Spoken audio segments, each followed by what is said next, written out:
In my previous life, my mother secretly gave me a chicken leg, avoiding my younger siblings. It was the first time I had eaten a chicken leg since Chinmena was adopted. At that moment, I was overjoyed. However, when I woke up again, I was on a bus heading to the countryside. I had only a few scattered coins on me, along with a letter from my parents demanding that I obediently go to the countryside. But I had just been accepted into the capital art troupe, ignoring organizational discipline. I desperately tried to figure out what was going on. After enduring hardships to return home, all I received was a slap from my father without a word of explanation. That's when I found out that Chinmena had taken my spot in the cultural troupe, and I had to go to the countryside in her place. I couldn't accept it. I was their biological daughter, and I already had a place to go. I argued my case. But my father broke my back with a military baton. He said, "Nana's parents are no longer here.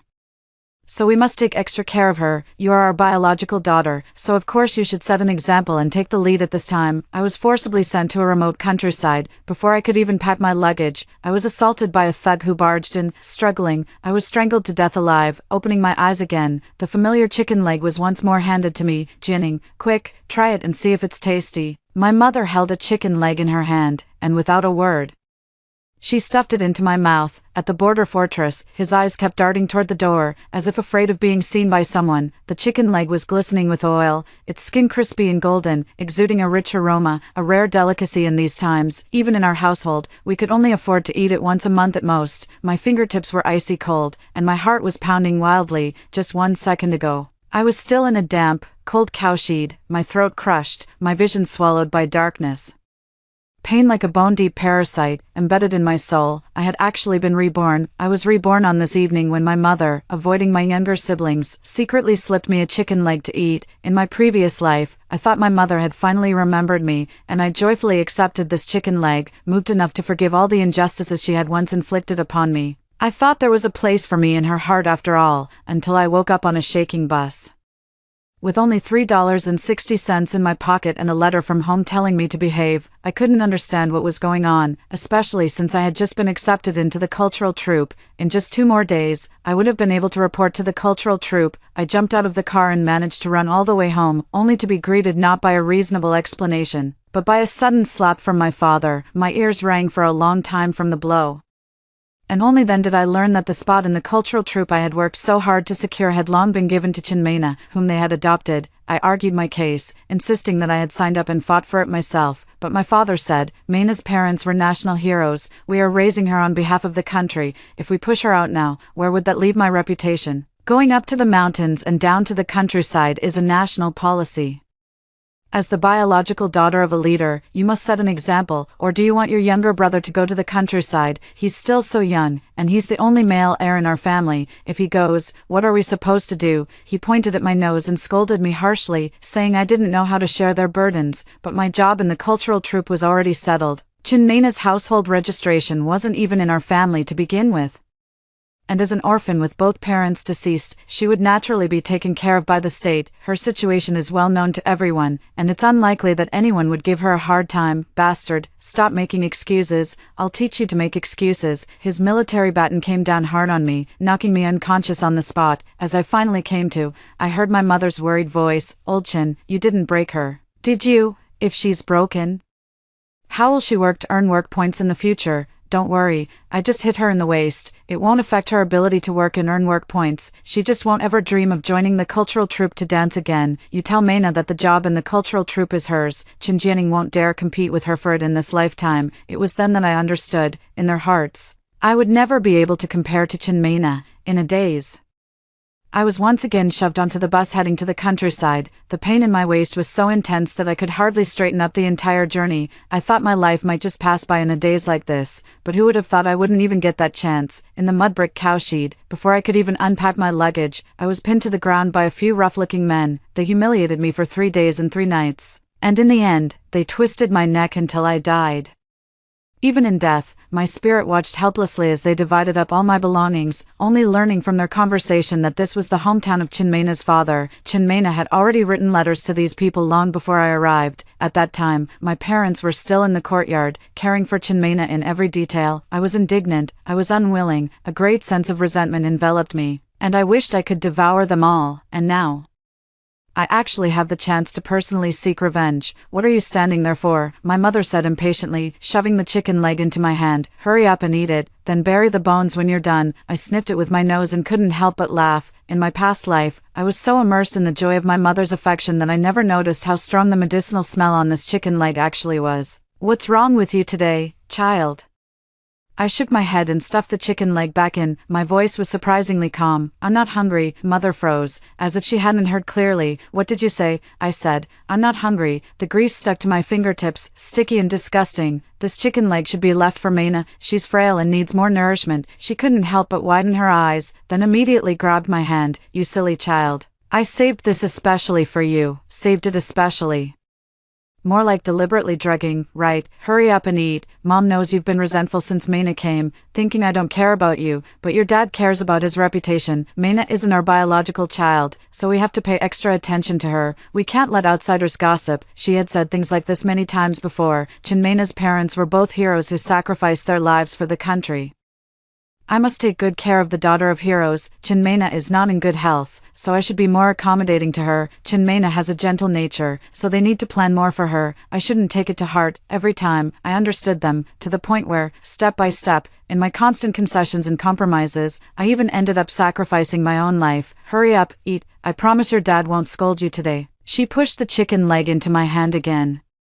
I knew I had to eat this chicken leg today, no matter what. If I didn't eat it, she wouldn't feel at ease. I had no choice but to take it, enduring the strong medicinal taste as I swallowed the chicken leg in a few bites. In an instant, a smile bloomed on her face. My mother patted my hand and said, "All right, go play for a while. We'll have dinner soon." I nodded hastily and immediately retreated to my room. Thanks to Chinmena's affectation of wanting a room with sunlight, I had to give up my room to her. Now I live in the northernmost storage room, which is drafty in winter and damp and cold. It's less than 5 square meters in total. Besides the bed, there's only enough space for a writing desk. The clothes could only be piled on the floor. I locked the door behind me, grabbed the military canteen I had used for years, unscrewed the cap, and began to force myself to vomit. After a few attempts, the chicken leg I had just eaten was completely expelled. Trying to use the same old trick to make me fall asleep and dump me in the countryside. Dream on. In this lifetime, no one will ever make me a stepping stone for Chinmena. I tightened the lid of the kettle and pushed it to the deepest part of the bedboard. Then, I took out a needle and thread and quickly sewed the admission notice onto the clothes I was wearing close to my body. After finishing up, I took off my outer clothes, slipped into the cold bed, curled up facing the wall, and began to sleep. Not long after, the door opened. "Jinning, it's time to eat." My mother spoke softly at the door, her voice tentative. I remained motionless. Footsteps quickly approached the bedside. I could feel her gaze lingering on me until she was certain I was truly asleep. She began rummaging through my room, starting with tidying up the clothes. Soon, she started rummaging through my desk. She went through almost everything on the desk. Not long after, she hurriedly ran out. Old Chin. I couldn't find that art troupe's admission letter. Couldn't find it. A crowd of people surged into my room, rummaging through here and there without pause. Suddenly, a faint cry broke the silence. "Dad, Mom, could it be that my sister found out in advance about your plan to have me take her place in the cultural troupe, and she didn't want to, so she hid the admission notice? She wouldn't dare." My dad, Chinwegwa, blurted out without a second thought.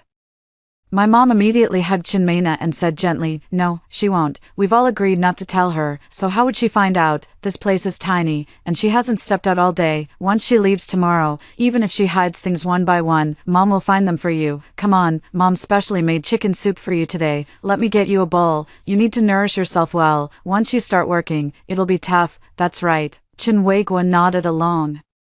"Even if she really hides it, Dad will figure out a way to get them to reissue it for you." "Exactly, sis. You know how capable Dad is." My brother chimed in. Chinmena finally broke into a smile through her tears. The family huddled together and went out, filled with the joy of a scheme about to succeed. In fact, even before I had left, they had already started celebrating for Chinmena. I listened to them discussing how to get me into the car, how to phrase it to make it more convincing.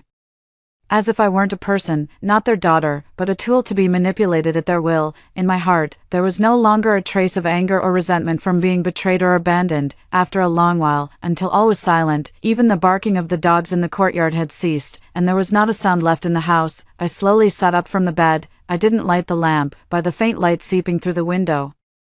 I silently put on my thickest set of clothes and slipped into cloth shoes whose soles were already worn thin. I noticed a bundle at the foot of the bed, stuffed haphazardly with a few pieces of clothing. Heaven help me, though I was being sent to the remote northwest. The clothes they packed for me were all summer wear. All my documents and the signed notice for my rural assignment were also inside. I stuffed all my documents, along with the dozen or so dollars and a few pounds of national grain coupons I had saved by scrimping and saving, into the small bag I carried with me. Pushing open the window, I slowly climbed out. Without pausing, I crouched low in the shadows along the wall and quickly slipped out of the compound. Avoiding patrols along the way, I headed straight for the train station. Train tickets these days have to be bought in advance. Chinwagwa had said earlier that I didn't need to worry about it, but he never gave me one, so I guess he never intended to buy me a ticket. Fortunately, I had checked the schedule in advance, and there happened to be a northbound train around 3 in the morning. I waited for a while in a corner of the waiting hall, then squeezed into the crowd and boarded the train. With a long, hoarse whistle, the green train slowly began to move. I wandered back and forth in the carriage, avoiding the conductor's ticket checks several times. I didn't dare to sleep, only occasionally closing my eyes to rest against the conductor's small compartment in the carriage. After enduring like this for over a day, the train finally arrived in the capital. Carrying my bundle on my back, I suppressed the confusion in my heart as I faced the unfamiliar city. Following the address on the notification letter, I inquired along the way and headed to the cultural troupe to report. However, just as I found the corresponding office and took out my identification and admission notice, I was restrained. They repeatedly examined my notice and various documents, their brows furrowed tighter and tighter. Chieftain was right on the mark. The person who stole his daughter's documents actually dared to come here to report. My heart sank heavily. What did you say? The other person looked me over with a stern expression. No wonder you dared to steal the admission notice and documents of Chief Chen's daughter. You even managed to get a letter of introduction. Were you so sure of your own qualifications that you thought we wouldn't recognize you and would let you stay? A profound sense of absurdity washed over me, and my fingers trembled uncontrollably. Steal? They actually said I stole my own admission letter and documents. For Chinmena, they really will stop at nothing. I took a deep breath. In that case, let's call the police. What did you say? She stared at me in astonishment, her eyes widening involuntarily from the shock. I said, I demand to report this to the Public Security Bureau. I repeated, enunciating each word clearly. I, Chin Jianing, the biological daughter of the Chin family, have come here to register with my legally obtained admission letter. No, I am being accused of stealing someone else's admission letter and documents based on a baffling telegram, and I may very well be detained or even imprisoned. I suspect that someone within your cultural troupe is taking advantage of this situation to seize my position. I must report this to the Public Security Bureau. I demand that you investigate the origin of this telegram, hold you accountable for slandering and defaming me, clear my name. My words shot out like a rapid-fire barrage, instantly stunning everyone in the office. Of course, I knew this telegram had nothing to do with them, but right now, this was the only way I could have a chance to stay. The person in charge finally snapped to attention. This is absurd. She slammed her hand on the table, furious. This is the telegram sent from your home. No, from Chin Jianing's family. What reason would we have to slander you? I don't know what reason you might have, but I am Chin Jianing. My father is the deputy commander of the Haiqing military district. If it wasn't you who harmed me, could it have been my own parents? Or do you think anyone would dare impersonate the daughter of a deputy commander? The office was dead silent. The person in charge opened his mouth but couldn't say a word. Seeing her unmoved, I turned and walked out. Since you can't explain clearly, let's go to the Public Security Bureau and talk it out. The comrades in the capital's public security will give me justice. I also want to see clearly who is so desperate for my job position that they would resort to such despicable means. They immediately became anxious and hurriedly stood up to intervene. During the argument, they inadvertently caught the attention of the relevant leaders of the cultural troupe. Upon learning that I might be a fake Chin Jianing, Deputy Director Li of the cultural troupe frowned deeply. After staring at me and pondering for a long time, he suddenly said, according to what you're saying, you're the real Chin Jianing. Then you must remember the teachers who were in charge of the recruitment exam back then. I thought for a moment and said, my father inquired about it back then. The two teachers in charge of the recruitment were one responsible for vocal music, Teacher Wang, and the other for dance, who I believe was surnamed Zhao. Deputy Director Li nodded and asked someone to invite the two teachers over. Soon, the two teachers were brought in. At Deputy Director Li's request, they both looked at me, their brows slightly furrowed as if trying to recall. I stepped forward and bowed to the two teachers. Hello, Teacher Wang, Teacher Zhao. I'm Qin Jianing from Haiqing. For the audition, I sang Ode to the Red Plum and performed a dance excerpt from Ode to Yiming. I struck a concluding dance pose, and their eyes lit up with recognition. Teacher Wang smiled warmly and nodded, then said to Deputy Director Li, yes, it's her. I remember clearly.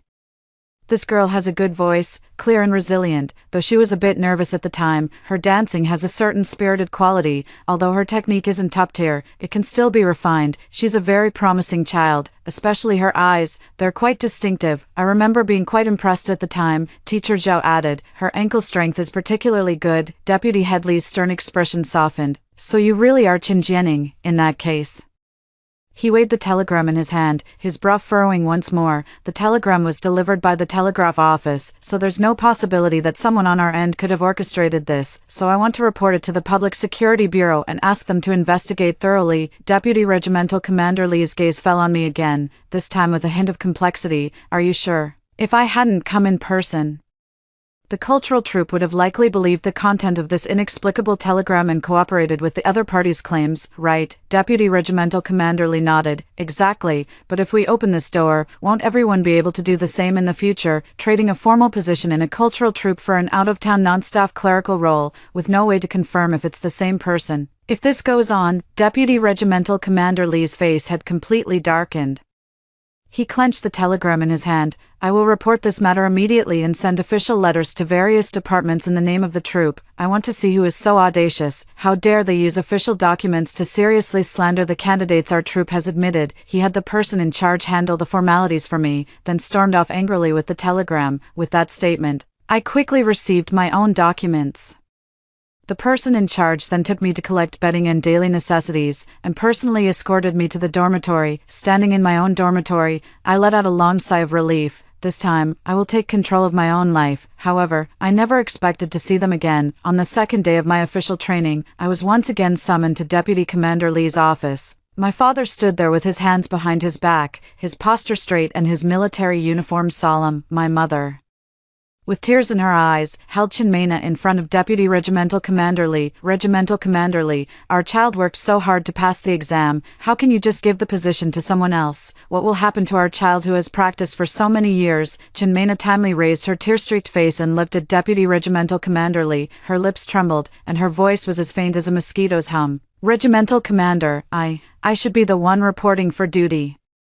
I worked so hard to pass the exam. After speaking, she quickly lowered her head again, her shoulders trembling as she sobbed even more intensely, as if she had suffered an immense injustice. Comrade, we have already gained a preliminary understanding of this matter, Deputy Regimental Commander Li said sternly. The recruitment and admission process follows strict procedures and file verification. Files can be falsified too. My mother urgently interrupted. She turned and saw me, pulling me over abruptly. Regimental Commander Li, look at these two children, just look at them. She pointed at Chinmena. This is our Jianing, quiet and well-behaved since childhood, obedient and sensible, good at dancing and singing. She's truly the material for a cultural troupe. Then she suddenly pointed at me, her tone full of disgust. Now look at her, clumsy hands and feet, wild by nature. How could she possibly look like someone fit for the stage? How could she ever pass the cultural troupe exam? She must have used some underhanded trick, swapping identities. Chinmena gently tugged at my mother's arm, pleading tearfully, Mom, don't say that. Maybe she didn't mean it. She might have just been confused for a moment. My good girl, you're just too kind-hearted. My mother hugged Chinmena sympathetically. She treated you like that, stole your life, and you're still speaking up for her. Leader, listen to this. This is the kind of heart a good child should have, and that one is nothing but an ungrateful wretch. After all the kindness our Jianing showed her, she actually stole Jianing's admission letter when we weren't looking. As she spoke, she glared at me with her eyes. If you have any conscience left, admit it yourself and return the spot to Jianing. We can let it go and not hold it against you. I looked at my mother's face, twisted by obsession, and then at Chinmena nestled in her arms. Mom, you child, how can you start claiming kinship at such a young age? How can you be so shameless? Who on earth taught you this? Be careful, or your parents might hear and disown you from now on. She performed with such great effort. Yet I almost burst out laughing. Time turns. Seas change into mulberry fields. I am no longer the pitiful creature from my past life, who is easily manipulated by them for the sake of a little familial affection. Perfect. Parents who casually treat an outsider as their own daughter while neglecting their biological child don't deserve to be my parents either. My mother looked at me in shock. My father who had been letting my mother and Chinmena carry on without saying a word, suddenly darkened his expression. Don't you agree? Deputy Commander Chen, I asked. His expression grew even more unpleasant, the muscles on his scarred face twitching uncontrollably. He seemed to have reached the peak of his anger. Deputy Regimental Commander Li's expression was also grim. They had seen parents who shielded their children, but never ones who twisted the truth so blatantly and even disowned their own flesh and blood. Comrade Chen. Deputy Regimental Commander Li suppressed his anger, his voice stern. We have verified once again that Comrade Chen Jianning's political review materials, the photo on her recruitment file, as well as the handwriting and on-site performance records she left during the League admission test, all match Comrade Chen Jianning here perfectly. She was admitted through proper and rigorous procedures. Deputy Regimental Commander Li, you can't put it that way. My father finally spoke, his tone cold. You can know a person's face, but not their heart. My daughter was her classmate. She often came to our house to play and also took part in this recruitment exam, but she was eliminated in the first round. I just never expected her to be so unscrupulous, daring enough to steal the admission letter and impersonate my daughter. Your insistence on admitting her, is there some connection we don't know about? I need a reasonable explanation, otherwise I won't rule out reporting this to higher authorities. The other people in the group who had come over upon hearing the news exchanged glances, all stunned by this family's unreasonable and brazenly deceptive behavior. My mother suddenly threw herself over and knelt at my feet. Child, we've never treated you poorly. How could you do such a thing? Our Jianning is now crying at home every day, her future ruined by you. I beg you, please return the admission letter to us. Teacher Wang and Teacher Zhao were so angry their faces turned pale. It's truly strange how things work in this world. I used to often see how other parents doted on their children and helped them stand up to outsiders, but when it comes to me, what I've seen the most is how my own parents help other people's children take what rightfully belongs to their own daughter. Mother's face changed, and she looked over, her entire body stiff. Chinwagwa even more angrily roared, "What nonsense are you talking? That's because Chinmena's parents died. Chinmena is an orphan, Chinmena is pitiful." Before he could finish, I directly repeated the words he used to say every day. I stood next to Deputy Commander Li and said, "Deputy Commander Li, allow me to reintroduce you. This is Comrade Chinwagwa, the Deputy Commander of the Haiqing Military District, my biological father. This is my mother, and this one," I pointed at Chinmena. "She is the heroic orphan they adopted." Chinmena. The onlookers let out a collective "ah." Staring in astonishment at the three of them, Chinwagwa's face turned ashen, and he pulled out a whip from somewhere, lashing it directly toward me. I ducked directly to avoid the whip, causing him to nearly strike Deputy Commander Li. "Don't be so quick to get angry, Deputy Commander Chen." I took a step back, pulled an envelope from the old satchel I always carried with me, and handed it directly to Deputy Commander Li. "Captain Li, in order not to cause any trouble for the cultural troop, I am ready to step down at any time. However, I believe you and the other leaders still need to have a more comprehensive understanding of certain individuals." Deputy Regimental Commander Li solemnly accepted it. After pulling out the paper inside, his expression changed with just one glance. Those were several copies of transcribed file summaries and a photocopy of a situation statement stamped with the official seal of a remote commune. It is clearly recorded above that Chinmena's biological grandfather, Chin Dufu, was once a mountain bandit who killed many soldiers during the war. Later, the authorities launched a bandit suppression campaign, and he abandoned his accomplices, quietly sneaking back home. This is what I heard from the old party secretary after I died in my previous life, when my soul was wandering around the village and he was drunk. On the day I left this life, I secretly sent a letter to Nanshan village in Chinwagwa's town, requesting their assistance in the investigation. I exhausted all my efforts to finally obtain these written pieces of evidence. Deputy Regimental Commander Li flipped through them, his expression growing increasingly grave. Political vetting issues are always of great importance, no matter the time. After he finished reading, I handed over the other envelope. "This is the truth about the deaths of Chinmena's biological parents. Her father did not sacrifice himself. Instead, he abused his position to maintain an improper relationship with a married woman, which was discovered by her mother. The two engaged in a fierce argument and physical struggle, ultimately stabbing each other with knives, leading to their deaths. However, Chinmena was portrayed as the orphan of a hero. The person who orchestrated this must have had ulterior motives, and whether there are hidden, undisclosed intentions requires further investigation by the organization." "You're talking nonsense." My father's expression changed abruptly. He stepped forward to snatch the envelope but was stopped by the instructor beside him. My mother also screamed, "Chin Jianning, have you gone mad? How could you slander your uncle and aunt like this?" "They are." I turned my head sharply. Now you remember to call me Chinjianing. They suddenly froze, their eyes filled with astonishment. Deputy Regimental Commander Lee and the others were well aware of what had happened, yet they couldn't help but feel increasingly speechless. You care about your reputation, afraid of being criticized for adopting Chinmena and then treating her poorly. I can tolerate minor issues in daily life, but I cannot agree with you using my life to build your image of being righteous, selfless, and compassionate. Chinjianing, I am your father. How dare you defy me? Chinwagwa was furious and swung the whip toward me again. His move was too sudden and too fast. Just as I thought I would be struck by the whip, my body was abruptly pulled back several steps. Enough! Deputy Regimental Commander Lee shouted angrily. Deputy Commander Chin, if you want to discipline your child, go back to your own home. This is the cultural troop, not a place for you to vent your personal anger.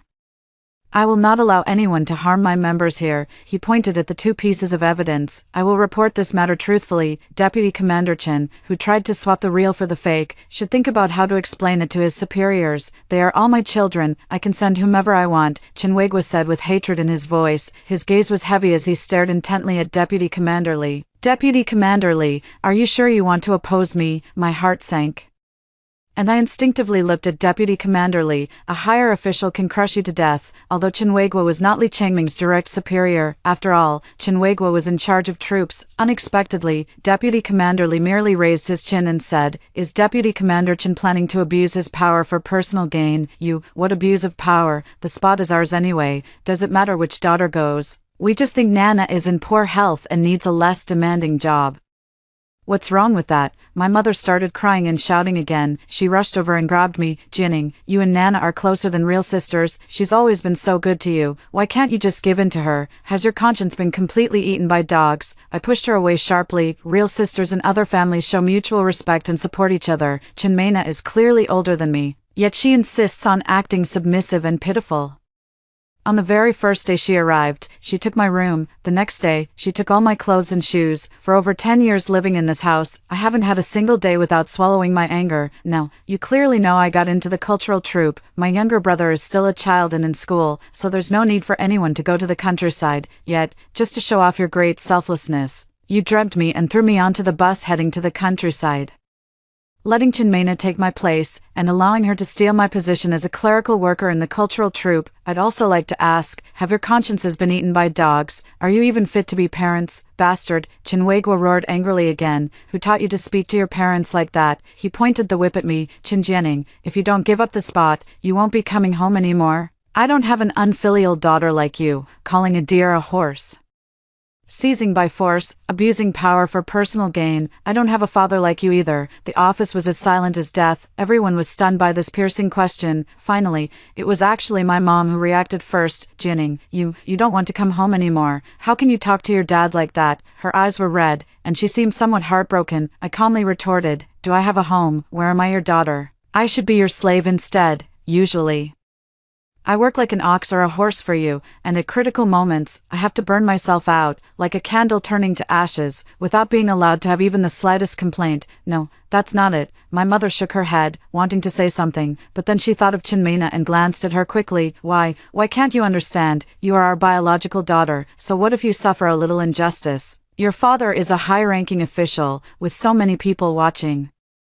If we don't treat Mena well, won't that invite criticism? So I have to sacrifice my entire life for the sake of your pride. This time, my mother was left speechless. However, she still looked at me with eyes full of disappointment, as if failing to meet their expectations was the greatest sin. Chinmena suddenly rushed over to support my mother, her eyes filled with tears. Mom, I don't want it anymore. I'll go to the countryside. Please don't argue with my sister anymore. Don't let me, an outsider, ruin your relationship with her. Mind your own business, Chinwagwa shouted angrily. He pulled Chinmena behind him and pointed the whip at me. I never thought that after raising you all this time, I'd end up with an ungrateful wolf. I'll ask you one last time, will you step aside or not? Dream on. In the end, the three of them were directly ordered out by Deputy Commander Lee. At the same time, he reported the matter up the chain of command. Under the sympathetic and helpless gazes of everyone, I returned to the training room to continue my practice, but I never expected that as soon as I returned to my dorm, there would be a knock at the door. As soon as I opened the door, my mother's finger jabbed at my forehead. Chinjianing, oh Chinjianing, you really have some nerve. You've grown your wings and now you don't even want your family anymore. Are you trying to drive us to our graves? She lashed out, her voice kept low. Can you try to understand our difficulties? Mena is so pitiful. Both her parents are gone, and she has no family left in this world. What's wrong with you? You've become so heartless. I opened the lunchbox and started eating on my own. She has no parents. But do I have any? Do you think we're dead? My mother asked in disbelief. Whether you're alive or dead, does it make any difference to me? You have to give away the things you like, and you can never eat the food you crave. Are you really my parents? She was left speechless by my words, her face turning pale, her chest heaving violently, and she gritted her teeth, saying, "That's because you're our own flesh and blood. So, just because I'm your own flesh and blood, I have to be exploited by you. I'd rather not be." Perhaps pushed to the brink of anger, tears suddenly streamed down her face. How could I have given birth to such a cold-hearted, ungrateful child? Was it easy for us to raise you all these years? I looked at her face, twisted with anger and selfishness, and completely lost the desire to continue the conversation. Are you done? I need to rest. Oh, your father has already contacted the newspaper. He said if you refuse to give up the spot, he will publish a formal statement tomorrow, severing all father-daughter ties with you. From then on, you will no longer be a member of our Chin family, without your family background. Let's see how you manage to stay in the cultural troupe. I watched her quietly, feeling an oddly serene calmness in my heart, even a slight urge to laugh. Cutting off ties, how could they even think of that? Do as you please, from now on. I will never give up what rightfully belongs to me. Seeing that I showed no reaction, neither panic nor pleading, my mother was stunned once again, and a wave of anger surged within her at being completely ignored. What kind of attitude is this? Your father has published a notice in the newspaper. You'll be pointed at and called unfilial by everyone. You'll become a rootless bastard. See who will ever respect you. That's just fine. I finally spoke, my voice calm and steady. Please make sure to clearly state the reason in the newspaper notice. It's because you, in order to protect your adopted daughter, falsely accused your biological daughter of stealing her admission letter, and when that failed, you angrily cut ties. That way, everyone will know the whole story. You'll get your retribution. Chin Jianing, treating your parents like this, you'll be struck by lightning, with that final venomous curse. She turned and stormed away. The next day, I deliberately bought a newspaper and actually saw a statement from the Chinwagwa family severing ties with me in one of the sections. I rolled my eyes and casually tossed the newspaper into the bathroom, planning to use it for wiping, trying to use this to control me. They must have overestimated their importance in my heart. Others in the group also noticed this announcement, and while no one said much, they became increasingly warm and friendly toward me in daily interactions.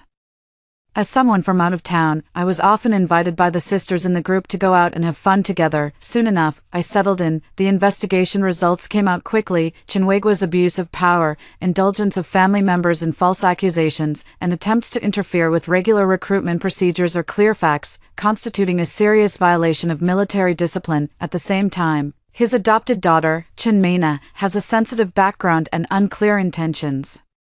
He was stripped of all positions and demoted to the lowest rank. Considering the impact and the need for education and rehabilitation, no further criminal liability was pursued. However, the entire family was sent to the most remote rural area for labor reform to reflect on their mistakes. That statement of severing ties, which he demanded to be published, became my talisman. The organization determined that I had drawn a clear line with them and was the victim in this incident.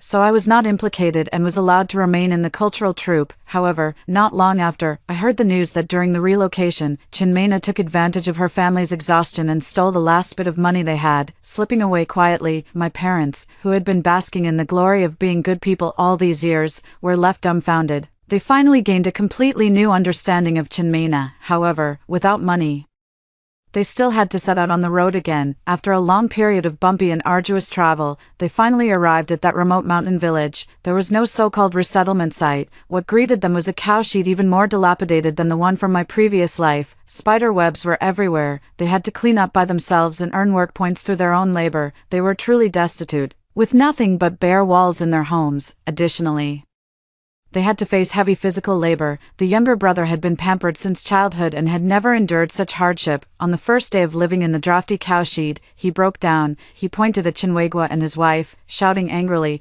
"It's all your fault. You've lost your minds. You had to spoil that Chin Mena. Now look, the whole family is ruined because of her. Instead of being a commander, you've become prisoners. And now we have to live in a cowshed. I hate you." Life in labor reform was monotonous and arduous. My parents initially tried to maintain their old airs, but reality is the sharpest butcher's knife. Faced with the temptation of work points and food, they had no choice but to lower their heads. Not long after, I received a letter from them. They told me about their difficult life, how my younger brother was being unreasonable, and asked me to think of a way to help them return to the city. For the sake of our past relationship, I didn't reply. Soon I received a second letter. This time, they actually hinted that since the art troupe had frequent contact with leaders, I should be more flexible and find ways to get close to some leaders, using my own advantages to plead for their release. I suddenly felt a wave of nausea, almost vomiting up the previous night's meal. The last shred of pity I had for them vanished completely. I did not hesitate at all and handed these letters over to the organization exactly as they were.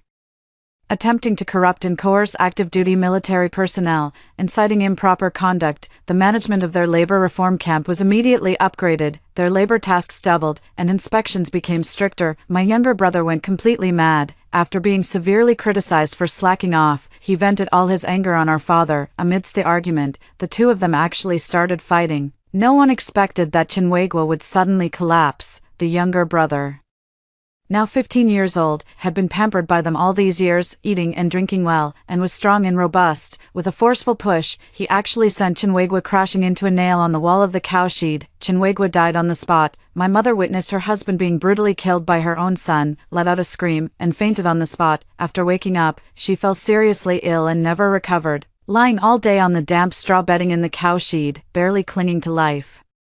My brother, perhaps fearing that someone would report him to the police and he would be punished, took advantage of the cover of night and ran away. When the villagers realized something was wrong and came looking, Chinwagwa was still nailed to the wall. They had no choice but to help with the funeral arrangements.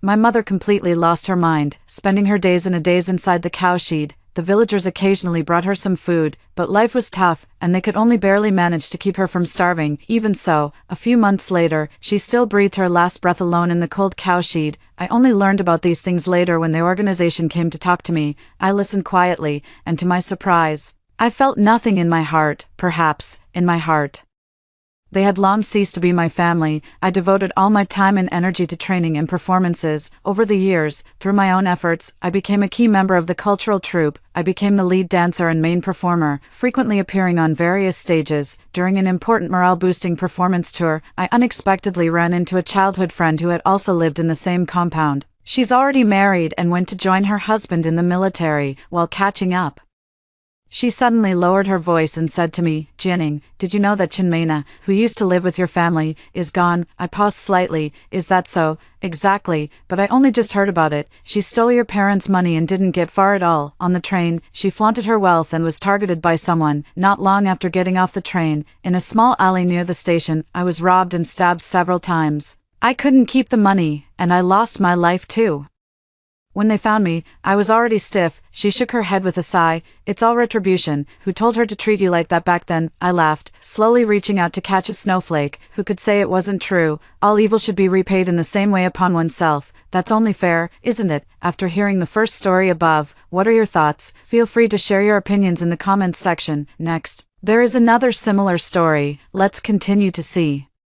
In my previous life, while doing farm work at home, the Golden Finger Mall suddenly appeared in the yard. After glimpsing the fleeting exchange instructions, I painstakingly persuaded my parents and younger sister not to make any exchanges. Later, my parents blamed me for blocking their financial luck, and my sister blamed me for affecting her college entrance exam. "No wonder you did so well on your exams. You must have exchanged for it yourself." The whole family despised me, seizing any minor misstep as an excuse to beat me mercilessly. They even had my younger sister take my place at J University, while my parents broke my legs and married me off to a remote mountain village. When I opened my eyes again, I had been reborn, returning to the day the golden finger fell. This time, I said nothing, simply watching with a smile as they cashed it in. I stared at the fallen Golden Finger Mall in the courtyard. For a moment, my mind was in a daze.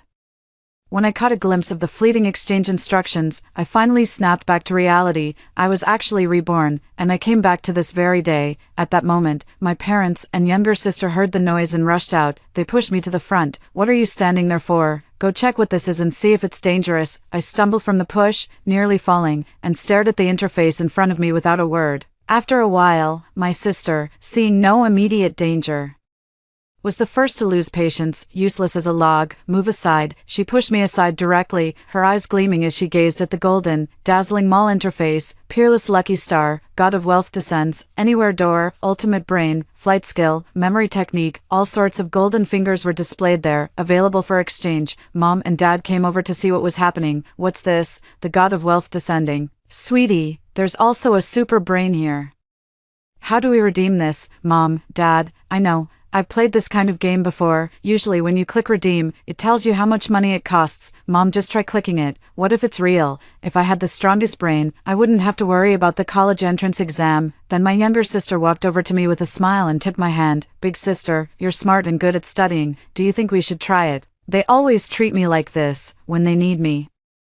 They'll talk to me nicely for a few words, but when they don't need me anymore, they turn around and insult me at will. In the previous life, that's when I stopped them. This thing's origin is unknown. If it costs us our lifelong health and luck as the price, it wouldn't be worth exchanging. Hearing me speak so gravely, my parents hesitated a bit, while my younger sister remained unwilling to give up and still wanted to try. Left with no choice, I recounted to them what I had just read on the exchange instruction manual. Product validity period, 6 months. Based on the principle of fairness and justice, the exchanger will pay an equivalent price for the exchange. The exchange must be voluntary, and once completed, no refunds or exchanges will be allowed. Example, if exchanging for the ultimate lucky star, the exchanger will experience misfortune after the product's validity period, and so on. Final notice. Ownership belongs to the product's founder, and no complaints will be accepted. Although the manual disappeared, it was only after my persistent persuasion that they completely abandoned the idea of redeeming it. But later, whenever life got slightly tough, my parents would blame me. It's all your fault. If you hadn't stopped us back then, our family would be rich by now. Would we still need to work from dawn to dusk raising such an unlikable child like you? Life at home has become increasingly difficult for me. Whenever they're in a bad mood, they would beat and kick me while hurling curses. As for my younger sister, because of her poor academic performance, she only managed to get into a vocational college. In her rage, she even threw a hot water kettle at me. Why did you get into J University while I'm stuck with a vocational college? Did you secretly exchange for a golden finger and deliberately prevent us from doing the same? Hearing this, my parents' expressions changed completely, looking at me as if I were an enemy from several lifetimes ago. They broke my legs and threw me into a dusty side room. I gritted my teeth and tried to explain, but they didn't believe me at all, just stared at me coldly. We don't have such a selfish daughter like you. You only think about exchanging your golden finger to climb up, completely disregarding whether we live or die. I was in excruciating pain, curled up on the ground. Mom, Dad, I didn't. They let out a cold, mocking laugh and turned away without another word. I clutched my broken right leg, holding back tears, silently telling myself, Julia, endure it, just endure it a little longer. Once J University starts, you can escape all of this. I thought it would be no different from the previous beatings, but I never imagined it would be completely unlike before. I was locked in the side room and never let out. Only occasionally would they throw me a bowl of porridge or water to drink. As a result, my body grew weaker, and my injuries worsened. The start of the school term was fast approaching. I looked at my sister who came to deliver the meal, as if grasping the last lifeline. Sis, please, school is about to start. Talk to Mom and Dad. Let me out, let me out. My sister gazed at me with pity and arrogance. She put her hands on her hips and suddenly burst into laughter. Sister, aren't you the smart one who's good at studying? You're so outstanding. Figure out how to get out yourself. Oh, did I forget to tell you? You're not the elder sister anymore. I am now. Your grades, your J University, everything of yours belongs to me now. Ha ha ha ha. My parents actually let my younger sister take my identity to attend J University in my place. The pain left me staring blankly, my vision blurred, fingers clawed fiercely at the ground, scraping bloody marks into the dirt. Later, while I was delirious with fever from infected wounds, my parents stuffed me into a dilapidated minivan. Done deal, payment settled. Our family will say she ran off with some rogue. Make sure she never escapes. Faintly, I heard their conversation. I wanted to scream for help, to run away, but my body was completely weak, my throat so hoarse I couldn't even make a sound. I dug my broken nails into the metal sheet beneath me, but no matter how I struggled, I had no strength left. I don't understand. I'm their daughter too. Why do they treat me like this? Is it just because I'm not good with words, don't like to laugh or cry, and don't know how to act cute? But I've done no less than anyone else. They said supporting both of us sisters through school was hard, so I helped with all the housework and farm chores. They said the fees for my sister's elite tutor were too high, putting too much pressure on the family, so I started tutoring others to earn money and help support my sister. I just didn't let them choose the golden shortcut. I only wanted to spare them a lifetime of regret from bearing the consequences. Why do they treat me like this? Am I not their family, not their child? I couldn't understand, and so, with deep resentment, I closed my eyes, and now, suddenly, I no longer want to understand. Remembering my miserable death in my past life, my whole body trembles uncontrollably. These people are not my family at all, they're just beasts in human skin. I gritted my teeth and swore silently in my heart that I would never risk myself for their sake again in this lifetime. Each of them deserves to face their own retribution. Thinking of this, I withdrew my hand from my sister's tight grip and slowly replied, "Whatever you choose must be right." My sister Nancy was overjoyed to hear me say that. She browsed through the Golden Finger Mall, trying to pick the one she liked best, but my parents were hesitating at this moment. Dad impatiently gave me a kick. "Julia, is this thing really okay?" I forcefully closed my eyes for a moment, adjusted my expression, then looked up and softly said, "Everything comes with a price. As long as you've thought it through, that's fine." This sentence was the last bit of affection I left for them, out of respect for the fact they gave me life. My mother snorted coldly upon hearing this. I really don't know who she takes after, speaking so harshly and being so unlikable. After all these years, she still hasn't learned anything from her younger sister. Then she looked at Nancy with a face full of adoration. Nancy casually responded with a few words, "That's just how my sister is." Like a dead person, always wearing that stern expression. As she spoke, her eyes kept glancing at the contents of the golden finger, then she directly clicked the Super Brain exchange button. In an instant, the transaction was completed, and Nancy felt completely different. She exclaimed and looked at her parents. "Mom, Dad, there's no cost to this. Julia was just being overly dramatic. See, I've already exchanged it. Come quickly, come and choose. Look. There's a countdown, it might end in just 5 minutes." Upon hearing Nancy's words, my parents ignored me and hurried straight to the redemption page. Their expressions grew increasingly frenzied as they gazed at the golden fingers inside. In the end, my mother chose Peerless Lucky Star, which could bring her endless blessings and good fortune. Father chose Fortune's Descent, and from then on, he would no longer worry about money, as wealth would become inexhaustible and endlessly available. At that moment, Father noticed a golden finger called Shadow Substitute. Inside, he immediately turned to stare at me, frowning, and said, "Julia, exchange this golden finger." According to the description, this golden finger can take on physical damage for others, causing only pain without actual harm. Nancy's eyes curved into smiles upon hearing this. "Yeah, sis, with such an unlikable personality, having this kind of cheat ability really makes up for your character flaws."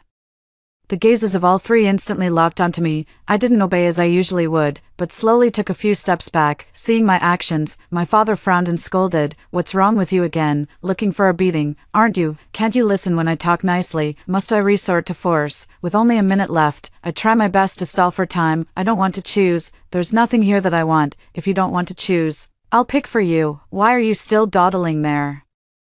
I know they never really listen to what I say, but I never expected my father to suddenly yank me over and press me against the page. "Don't you think about yourself, or your family, with this golden finger? Whenever we fall ill, wouldn't you be able to help solve it too?" After saying this, he roughly grabbed my hand and forced it toward the exchange button. My father's strength was immense, and I couldn't break free at all. Meanwhile, my mother and younger sister watched with eyes full of anticipation. Soon, I was about to be dragged by my father to click the exchange button. At the very last second, I suddenly thought of something. I quickly shouted, "I'm not exchanging this willingly." In an instant, the golden finger shop flickered and suddenly vanished from the courtyard. Father was startled by the scene before him. He quickly released his grip on me and stepped back. What just happened?"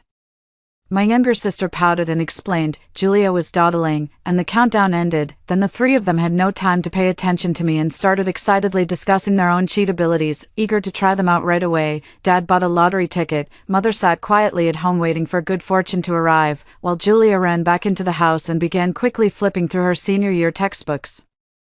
Not long after, the neighbors noticed that our family's recent luck was truly extraordinary. The lottery ticket Dad bought actually won over 5 million yuan, while Mom just casually strolled around the field, and the very next day, someone in a crisp suit came saying they wanted to rent that land because the location was exceptionally good, offering her an annual rent of 1 million yuan. Meanwhile, my sister found her mind exceptionally clear.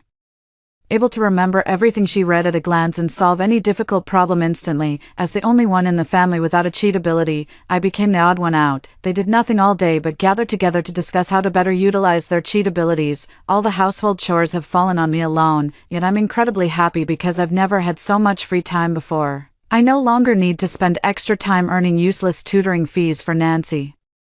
And since my parents have the golden touch, although they occasionally still find me irritating, at least they don't resort to hitting or scolding me anymore. Mom, I need to buy groceries today. It cost. All right, don't tell me all that. Just handle the flowers as you see fit. Dad, you asked me to find someone to renovate the house. I asked around. Can't you see I'm busy picking stocks? Don't bother me with nonsense. Suppressing a smile, I nodded expressionlessly and stepped out. The busier you are, the better. I've already saved up 30,000 in my little nest egg, so when I go to college, I won't have to rely on them at all. Not long after school started, Nancy appeared on campus wearing a Meow Meow hair clip and carrying a Chanel backpack. Seeing her sudden display of wealth, her classmates instantly gathered around her. Nancy, that hair clip must cost 20,000. Right, did your family win the lottery? Nancy smiled smugly and said, you actually guessed it right. That's exactly it. My dad recently made several million from stock trading, in the town's high school, where such large sums of money were unheard of. The crowd around Nancy instantly grew noisier. Oh my, even though you and Julia are twins, you look so much more beautiful than her now. But why hasn't Julia changed into new clothes? She's still wearing such old ones. Nancy gave me a disdainful glance. Oh, she's too noble to care about such worldly possessions. I quietly sat at my seat, reviewing the textbook content, without explaining that my family hadn't bought me any new clothes. Indeed, your sister studies so well. If she can maintain her grades, she might even get into J University. Nancy glanced at the girl who spoke and let out a cold laugh. J University, what's so great about that? If I wanted to, I could go there too. The girls surrounding her immediately exchanged varied expressions. After all, Nancy's previous grades were barely enough to get into a vocational college on a good day. Even though her family had suddenly struck it rich, her academic performance couldn't possibly improve overnight, could it? Nancy certainly knew they didn't believe her. With a disdainful snort, she didn't bother to explain further. At that moment, the teacher walked in. She frowned at Nancy's garishly colorful outfit. Students should focus their minds on studying, she said. What's the point of all this nonsense? Start the mock exam. Throw all the books on the desk to the floor. Nancy looked at the test paper with disdain, picked up her pen and started writing furiously, being the first in the class to hand in her paper. No matter how much the teacher told her to double-check her answers, she doesn't listen at all. Others think she doesn't care about exam scores because her family is wealthy now. But I know why she's like this. Now that Nancy holds the golden finger, of course she wouldn't take a high school mock exam seriously. I lowered my eyes slightly, no longer paying attention to these matters, and began estimating the scores while filling out the exam paper. Soon after the mock exam results came out, the outcome shocked everyone. Because I was no longer the top scorer, the new first place had actually achieved perfect scores in all subjects. It turned out to be Nancy. The teacher couldn't believe this answer, and tested Nancy several times before believing her results, then looked at Nancy's test paper with pleasant surprise. Genius. This is pure genius. This problem, this solution, my goodness, it took our teachers 3 days to understand this solution. Nancy lifted her head high and said proudly, Teacher, I know 3 other ways to solve it too. Then she slightly furrowed her brows and cast a pitying glance in my direction. Julia, your grades this time aren't very good. You didn't even get a perfect score. Did your brain stop working after the holiday? I nodded expressionlessly. Yeah, I guess I'm not as smart as you. It's like you suddenly unlocked some super brain power. These words instantly made Nancy a bit guilty. She blinked nervously, but before she could retort, the teacher spoke impatiently. Julia, it's a good thing that your younger sister has suddenly become enlightened. You should humbly seek her advice more often.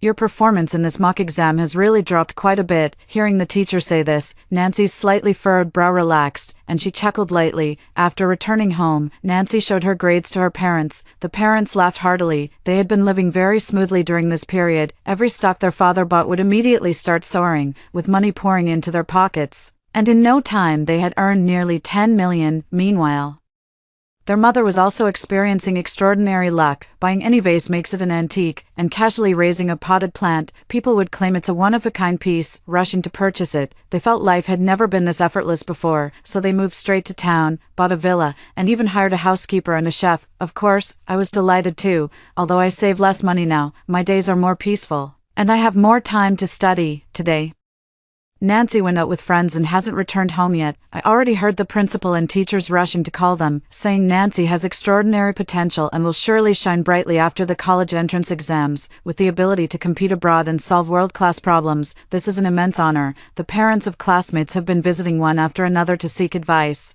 marveling at how they raised their child to make such remarkable progress in just one vacation. These days are smooth sailing with both fame and fortune. How could they not be happy? As soon as Nancy came home with her report card, her parents couldn't stop grinning from ear to ear. Wonderful, wonderful, Nancy, you're not only obedient and sensible, but you also excel in your studies. Truly my daughter, flawless and perfect in every way. Nancy stood beside her parents, looking at me with a challenging smirk. But my sister's grades have dropped. Sigh, if this decline continues, she might not even make it into J University. Mother gently stroked Nancy's hair. With that foul temper of hers, why bother worrying about her? Dad glared at me with anger in his eyes. Who can she blame? If she hadn't been so indecisive that day and failed to quickly exchange for a golden finger, she wouldn't have ended up like this. He picked up the cigar cutter, made a show of trimming it, then put it in his mouth and took a puff, coughing as he spoke. If you do well on the exam, fine. If not, just find someone to marry and be done with it. It's annoying just looking at you. I looked at his cold expression beneath the smoke and instantly recalled how miserably I had died in my past life. My head slightly lowered. I couldn't stop trembling all over. Fortunately, they quickly shifted the topic to the golden finger. I let out a soft sigh and quietly stepped out of the room, listening to the laughter and chatter inside. I clenched my fingers tightly to calm myself down. Soon, very soon, after that, whether at school or at home, I became increasingly low-key. At home, they each have their own social circles now, going out every day to eat and drink with others, hardly ever coming back. At school, no matter how Nancy provoked or mocked me, I remained silent, focusing only on my textbooks, trying hard to absorb what I learned. Over time, she found it boring and stopped bothering me, until the day before the college entrance exam. Unexpectedly, Nancy, whom I hadn't seen in a long time, along with a few other girls, stopped me on the playground. Julia, you study so hard, but why haven't your grades improved? Maybe you're just not that smart. I quietly watched her without saying a word. What are you looking at? With your current grades, even if you try your hardest, you'll never catch up to me. Envy and jealousy won't help. Although we're twins, we're not on the same level anymore. Nancy raised an eyebrow. Why don't you beg me? If you beg me, I might ask my parents to give you some money and send you abroad to study. The girls behind her also chimed in mockingly. Yeah, forget about working hard. What's the point of studying so much? Even your wildest dreams can't catch up to our Julia. Just beg our Julia, and the scraps from her fingers would be enough to feed you for the rest of your life. Nancy laughed happily upon hearing this, then turned to the girl who was flattering her and said, Here, I'll buy the phone you've been eyeing. After all, you're much better at talking than my clueless sister. Then she walked over to me, whispering provocatively in my ear, Julia, you'll regret this sooner or later, with your grades dropping so much, without cheat codes or your parents' support. What are you even worth? I can't wait to see you crying and begging me after the college entrance exams. Nancy deliberately sought me out before the exam. They just want to affect my mindset and make me perform worse in the exam. In my past life, my scores did fluctuate a lot, and my mental state was really poor. But now, these childish tricks she's playing are really beneath me. J University. I really don't understand why Nancy hates me so much, when clearly the family always favors her. Even the 1,000 yuan per session tutoring she clamored for was paid by my after-school part-time jobs. My good grades, it's built upon every little moment of each day, eating just a bite to get by, sleeping only 3 hours, persisting through sheer willpower. Is it just because classmates always teased her about not studying as well as I do? Let her hate me like this. Watching Nancy's retreating figure, the person who arrogantly laughed in my past life, saying they would replace me at J University, slowly overlapped with her. I took a light breath. I will never let that nightmare happen again. Nancy, you can no longer replace me. On the playground, seeing how Nancy treated me, the classmates began to whisper among themselves. Some of Nancy's flatterers even took out their phones, eager to capture my moment of losing composure. Yet, I slowly began to laugh, facing the classmate who was holding up their phone towards me. I spoke up. Nancy, you better study hard for the exams. After the college entrance exams are over, your parents will surely be very happy. After all, the Golden Finger's validity period is only 6 months. By then, I wonder if they'll still be as happy when they pay the price. The college entrance exams ended smoothly. Only at this moment did I finally relax, knowing I hadn't let down my persevering, hardworking self. Of course, my parents wouldn't miss this opportunity to show off. They invited the entire class, their parents, And teachers to a celebration banquet. How ridiculous. The results haven't even been announced yet they seem to have already confirmed that Nancy is this year's top scorer in the college entrance exams. Her parents led Nancy, dressed in formal attire, slowly onto the stage. Special thanks to all the students and teachers for your support of my daughter over these years. Then, with shared pride, she looked at Nancy. We also have to thank Nancy herself. It's her own hard work that has led to such outstanding achievements. Sitting in the corner, I nearly laughed out loud. Hard work. Did you try hard to redeem it? But watching the scene, for some reason, even though I had long since stopped holding on to any attachment to them, my heart still ached with bitterness. Perhaps it was a sense of injustice for that girl who once struggled to express herself and still clung to the fantasy that her parents loved her. During this time, my father came to be known as the stock god. He listened to the flattery from the parents of the surrounding students. At this moment, he also poured a glass of wine, drank it in one gulp, and said cheerfully, "Of course, I know many people want to get rich with me. No problem, let's make money together. Parents, don't be impatient." Meanwhile, his mother, due to her extraordinary luck, choosing whatever would appreciate in value, was repeatedly invited to help appraise raw stones, calligraphy, paintings, and antiques. She nodded with a smile, holding Nancy's arm. "You've all been taking good care of Nancy. Don't worry, if you make plans with me, I'll prioritize your time." Nancy also held her parents' arms and looked at me in the corner. "Mom, Dad, I'm the one who can make you proud. Right, Julia? Can you? Don't mention her on happy occasions. Just look at her lifeless face. Clearly she didn't do well on the exam. Whether she did well or not is meaningless now. She's no longer one of us, because I didn't choose the golden finger, a special ability, and couldn't bear his illness for him." My father was deeply displeased, fueled by alcohol. He pointed at my nose and scolded, "Julia, you're unfilial at home, always stubborn and disobedient. Today you've turned 18, from now on, take care of yourself. Don't you dare call yourself a daughter of the Sioux family anymore." I slowly stood up, looking at the family members who were gazing at me with disdain. I smiled faintly. "Fine, let everyone here bear witness. From now on, Julia, will have no ties with these three people, alive or dead. We shall never meet again." Originally, my father had said this while somewhat drunk, and seeing me still wearing a sullen expression, he was displeased and deliberately lectured me. He didn't expect that I would actually agree to it right away. As he saw the astonished looks from everyone, her face flushed red with anger, and she directly threw the wineglass in her hand to the ground. Fine, you're being stubborn, aren't you? Good, starting today, if you dare say you're my daughter again, I'll break your legs." Mother also looked at me with a complicated expression. "Julia, speaking to your father like this, do you really not want to come home anymore?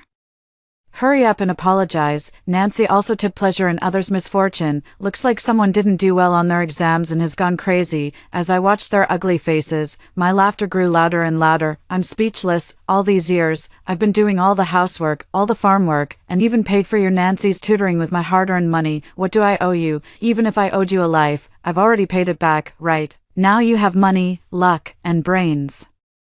Of course you don't need a Julia who works like an ox anymore, so, thank you for setting me free. We owe each other nothing." As soon as these words were spoken, whispers spread among the surrounding classmates and some of the more alert parents. It's true, when his family was struggling, I saw Julia going out to work at night. Yeah, I used to be their neighbor. The older girl did all the farm work for the family, while the younger one only cared about dressing herself up nicely. The three of them overheard the murmurs from the crowd and completely lost face. They shouted directly at me, get out of here, you're no longer part of this family, and you're not welcome at this banquet." I stood up and brushed off my clothes. "I don't need you to tell me. I wouldn't want to spend another second with you." Just before leaving, I slowly turned back to look at the three of them and smiled. "You didn't know, did you? The so-called golden finger only lasts for 6 months. And today, yours is about to expire. Let's see how much of your wealth, luck, and brains you have left." With that, I stopped paying attention to the surrounding chatter and strode out, never looking back. I ignored the three people who were frantically running toward me to demand answers, simply hailed a cab and left. I had already rented an apartment and moved my belongings there before the exam, without them saying a word. Today I also wanted to completely sever ties with them, after all. Not only did they obtain the golden finger for themselves, but my father even went so far as to form a small team specifically for stock trading, feeding them insider information and taking a cut at every level. As for my mother, she bought a lot of antiques and paintings, since she could spot the genuine ones at a glance and knew exactly which would appreciate in value. Of course, she had to keep some for investment. The wealthy ladies in town practically worshipped her. treating her like a lucky charm. From the moment Nancy gained the most powerful brain, she never picked up a book to study again. Instead, she spent her days splurging on all kinds of luxury items, spending money recklessly. Every day, they tell our parents that we're rich now and need to elevate our status. Our food, belongings, and appearance must all be high class. At home, they either talk about their golden fingers or try to imitate sophisticated rich people, copying without understanding. Meanwhile, I'm working hard at my studies, exercising, and constantly looking for a way to leave this family. After all, I can't even imagine how all these things will have to be returned when their golden fingers disappear. I certainly don't want to go down with them. Thinking about how they treated me in my past life, I endured and waited for all this to come. Soon, they began to face retribution. On the day the results were announced, Nancy indeed became the top scorer in the province. I smiled silently without saying a word. A few days later, the school held an awards ceremony where my parents and Nancy were all present. The three of them probably didn't notice any changes in themselves these past few days, and took what I said as angry words. My parents sat with Nancy, not even turning their heads toward me, as if afraid of dirtying their eyes. Nancy, on the other hand, tugged at the teacher's sleeve and asked curiously, "Teacher, how many points did Julia get?" 600.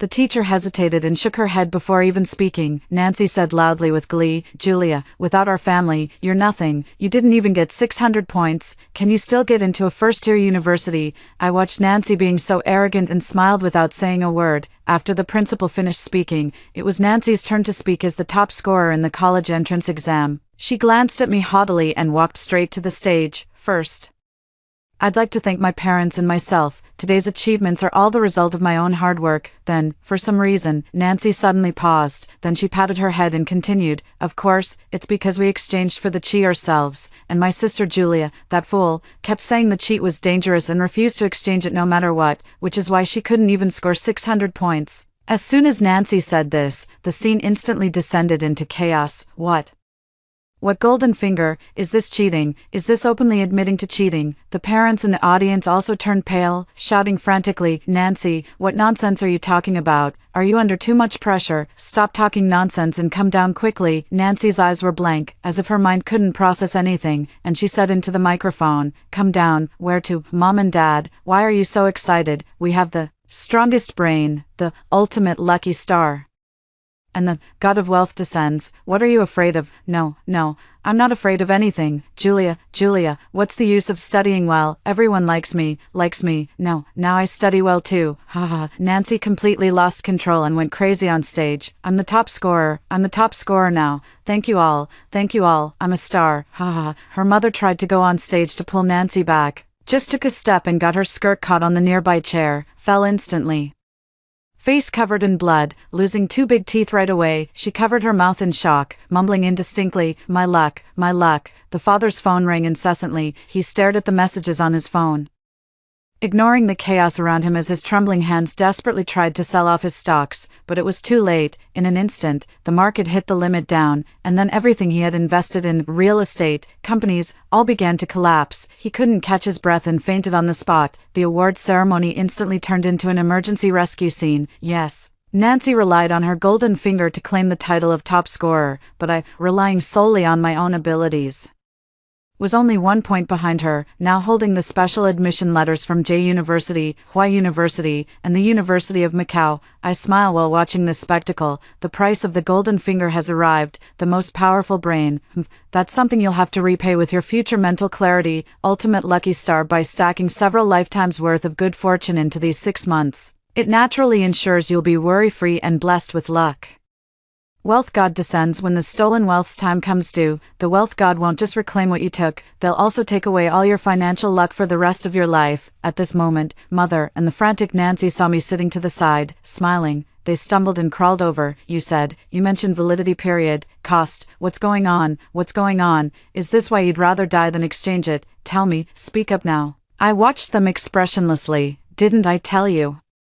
You didn't believe me. Not only didn't you believe me, but you also suppressed me, insulted me, and threatened me. Now it's come true, and you can't regret it anymore. Bear the consequences well. After just a few words, Nancy lost control and went mad again. Everything is mine. The golden fingers are all mine. Meanwhile, Mom's face turned ashen. She glanced at the hysterical Nancy and immediately slapped her across the face. It's all your fault. You You're the one who convinced me to exchange with you and your dad." Unexpectedly, she twisted her ankle in that moment and stumbled toward the sharp metal edge on the side of the awards podium. A piercing scream rang out. The entire palm was slashed so deeply that the bone was visible. I turned and walked away, unwilling to deal with this chaos any longer. This was only the beginning, and the price was merely today's small lesson. For the rest of their lives, they would live with the consequences. The provincial top scorer interview was indeed live-streamed. This earth-shaking farce completely caught the attention of the authorities. After a thorough investigation, they directly revoked Nancy's college entrance exam scores. If Nancy had completely lost her mind, life might have been easier for her. Unfortunately, she is now sometimes lucid and sometimes insane. When she heard that the provincial top scorer title had fallen to me based on grades,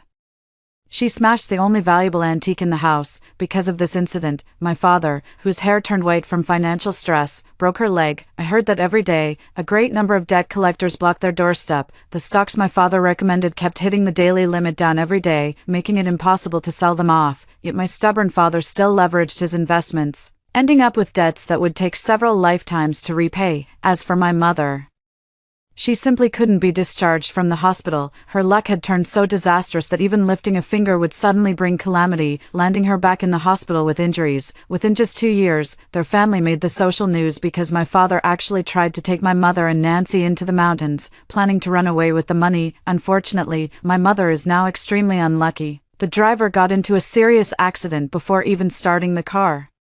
Due to her pre-existing injuries, my mother died in the crash. The police arrived at the scene and immediately arrested the entire criminal gang, just as they were about to apprehend my father. I only later found out that my father had secretly hidden himself after running away from debt, and ended up accidentally drowning in a cesspit. As for Nancy, she was admitted to a special hospital, babbling nonsense every day. "I'm Julia, and I'm going to study at J University."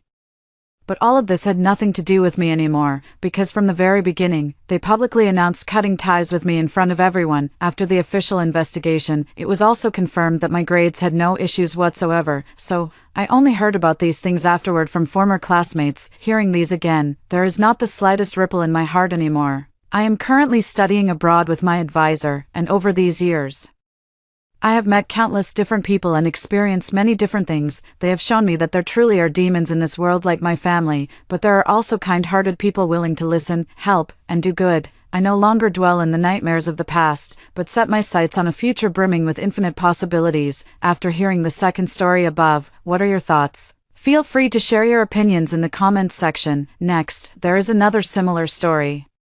Let's continue to see. After the college entrance exams, during our class graduation dinner at a hot spring resort, something calling itself a system appeared, claiming it could grant us any kind of cheat ability. In my previous life, aside from me, all my classmates chose beauty, status, money, and the like. Only I, because I loved watching anime and was full of dreams about the future, chose foresight, only to see a future ravaged by devastation and overrun by zombies.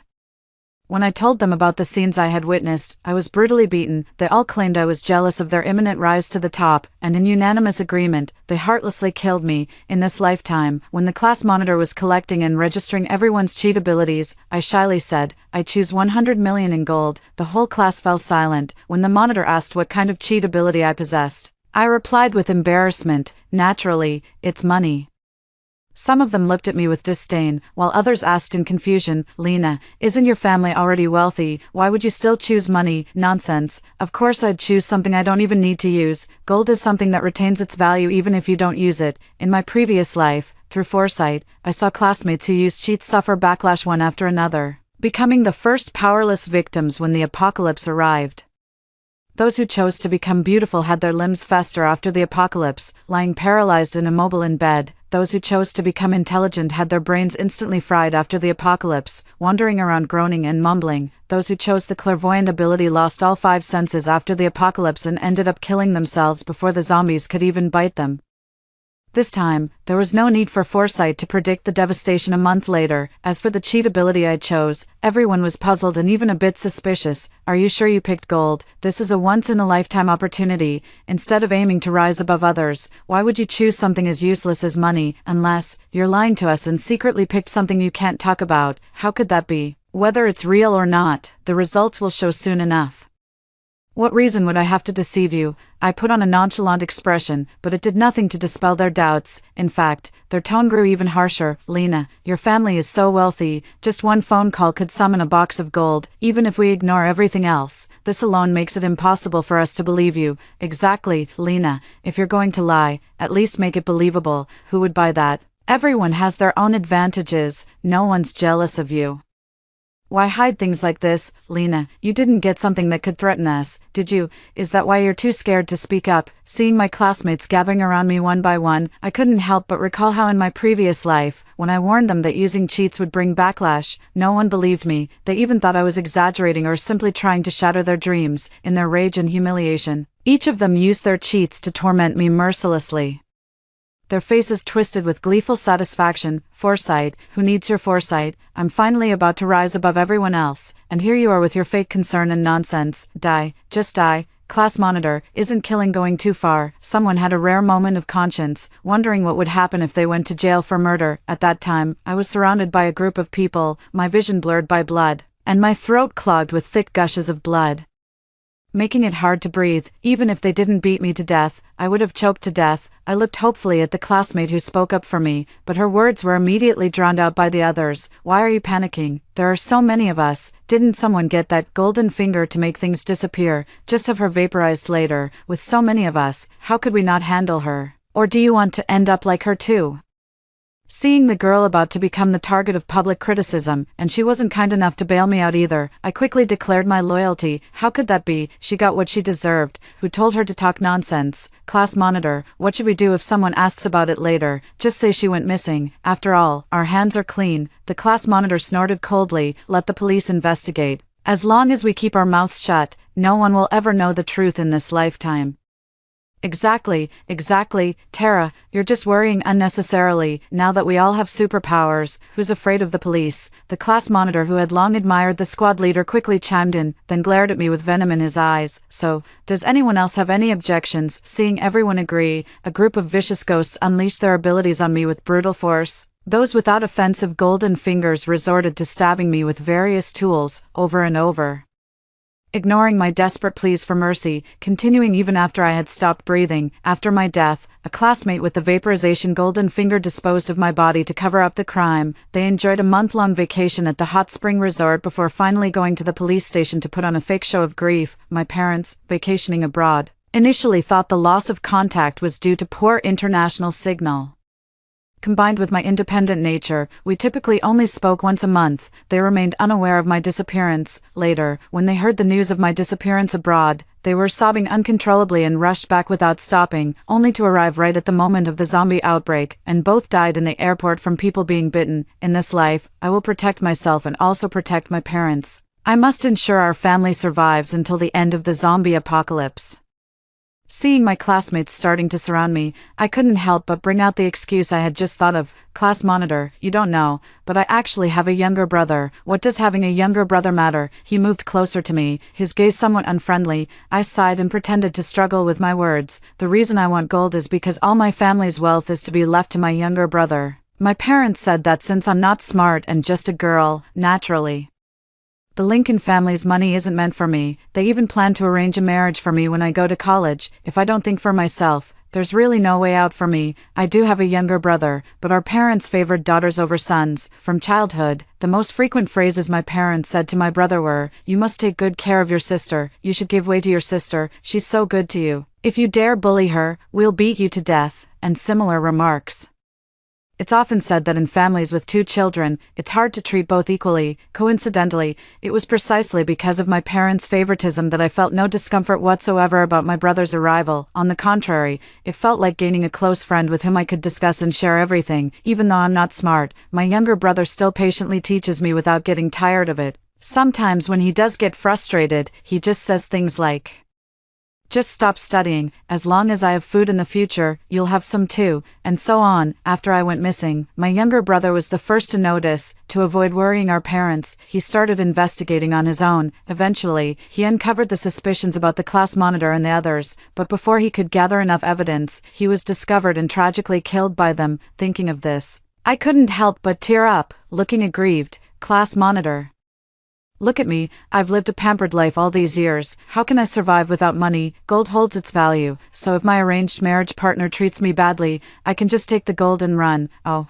then why didn't you choose some other golden finger, like becoming the richest person or something? Obviously, my words convinced them somewhat, but they still harbored a trace of doubt. I'm so dumb. If I became the richest person, I'd probably go bankrupt right away even if I tried to manage it. Plus, it would make my parents jealous. I don't want that at all. Before I could finish speaking, the golden fingers rewarded by the system began to take effect one after another. The class representative, who had chosen beauty, transformed from a modest and gentle girl into a glamorous and provocative figure. The eyes of the entire class were glued to her. She proudly straightened her posture, but her gaze still involuntarily lingered on the class monitor. The class president, who had chosen the business acumen trait, exuded an even more refined demeanor, but to me, he was nothing more than a wolf in sheep's clothing. Seeing a stunning beauty gazing at him with affection, he was clearly pleased. He beckoned to the class representative and pulled her into his embrace. The student who had chosen the X-ray vision trait had eyes that were large and bright, but his lecherous gaze swept over the figures of all the female classmates. Despite his vulgar behavior, his good looks still made some blush under his scrutiny. Even the class representative, nestled in the president's arms, was no exception. She shivered under the gaze. And it wasn't until the president patted her bottom that she snapped out of it, burying her face in his chest. But some, like me, only felt offended, and an involuntary sense of disgust arose in my heart. At this point, there were still some who hadn't used the cheat abilities granted by the system, although, without my interference in this life, everyone had smoothly obtained their desired powers. The more rational ones hesitated and asked, "Won't there be any side effects? What's the big deal, even if they take it back later? At least we'll have experienced this period of happiness. You're worrying too much." Most of the classmates still didn't take it seriously, thinking at worst their abilities would be revoked, even if they had some doubts in their hearts. Once they were on board, they lacked the courage to disembark. The classmate who was being talked about saw everyone else glowing with vitality, feeling like they'd be out of place if they didn't join in, so they gritted their teeth and used their ability too. At that moment, the class monitor seemed to snap out of it and asked where my gold was. Seeing everyone's eyes back on me, as if worried I hadn't made a wish, it felt like they'd devour me the next second if I couldn't produce any gold. I sneered inwardly but spoke slowly. "Can anyone lend me a bag?" Someone quickly reacted and fetched a large burlap sack for me. I pulled out one gold piece after another from my pocket and tossed them into the sack. Only then did the expressions of the crowd begin to soften, even revealing a hint of disdain. When they saw that no more gold could be pulled from my pocket, the class monitor finally released his grip on the study committee member and leaned in with a suggestive look. "Lena," he said, "what do you need so much money for? If you just stick with any one of us in the class, we'd protect you. Why go through all this trouble?" Noticing the blatant desire in his eyes and sensing the study committee member's rising anger, I quickly replied, "Monitor, what are you talking about? I'm just average looking, and now I'm good for nothing but money. Naturally, someone more suitable will come along for my classmates. What am I, really?" The study committee member's expression softened slightly, but his face still carried a sneer. "At least you know your place," he said. "You trashy men and cheap women deserve each other." I saw the class monitor shake his head slightly with some regret, but he didn't say anything to refute it, and a wave of disgust welled up inside me. Now that my classmates have all sorts of golden fingers, they're not really interested in my gold. After all, with their abilities, they can easily be treated as honored guests anywhere, so they don't give me much trouble. But at midnight, I always feel a pair of prying eyes on me. Probably those people still have doubts about me. After all, it's hard for them to believe that a rich person's simple wish is still just money. I pretended to be fast asleep, thinking to myself that I must leave tomorrow. The next day, everyone except me looked exhausted, likely because the surprise of the golden fingers had kept them awake all night. When I mentioned going home, they all looked displeased and even somewhat suspicious. "Why do you want to go home, now that we're all rich? What's the harm in staying a few more days? Why are you the only one leaving? Are you planning to go out and say something you shouldn't?" I felt a bit helpless. They all seemed paranoid, afraid I might ruin their hard-won happiness. I need to deposit the gold. Besides, my parents told me before that after the college entrance exams, we'd visit my uncle. I can't refuse. Besides, everyone here is so capable. Going out means building careers, not like me. If I don't hurry up now, my parents will literally eat me alive. My faint helplessness seemed to stir something in the class monitor. He looked like he wanted to say something.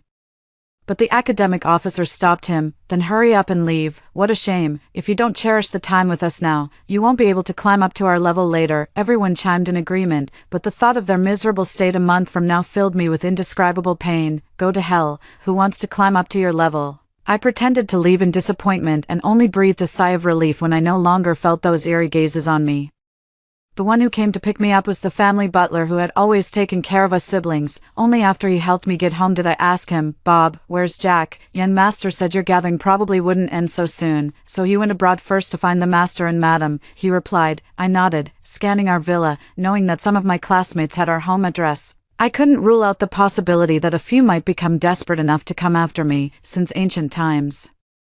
Human hearts have been hard to predict. I needed to eliminate all possibilities. Thinking of this, I gently said to Bob, "Bob, I'm going abroad to find my brother and the others next, so let's give everyone at home a vacation." He seemed somewhat surprised. "Everyone," I nodded, "with full pay, since I'm finally taking a break. Naturally you all should too." At this point, I thought about how things would be a month later and felt that helping even one person would make a difference.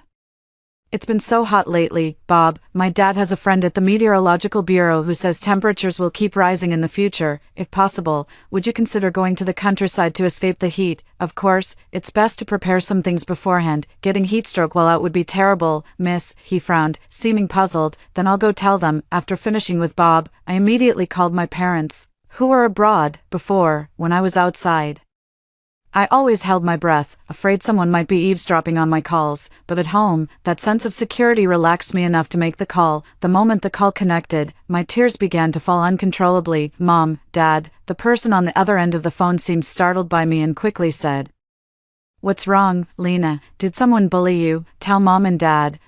Is my brother with you?" Hearing me mention him, Jack, who was nearby, chimed in. "Lena, why are you crying? Did someone hit you? I'll beat them to death for you." Thinking that the three most important people in my life were still alive, the weight in my heart finally lifted. I wiped my tears and quickly reassured them, afraid they might suspect something and come back early, but fearing there might be a loophole. I thought it over and told them about my rebirth and the impending zombie outbreak in a month. Upon hearing this, they were first shocked, then doubted I was ill, until I tearfully filled in all the details. Out of love for me, they remained half convinced, half skeptical. "Lena, what you're saying has no basis. Besides, if you claim a zombie outbreak will happen in a month, you should come abroad with us, or we'll return home, even if we die. Our family should stay together."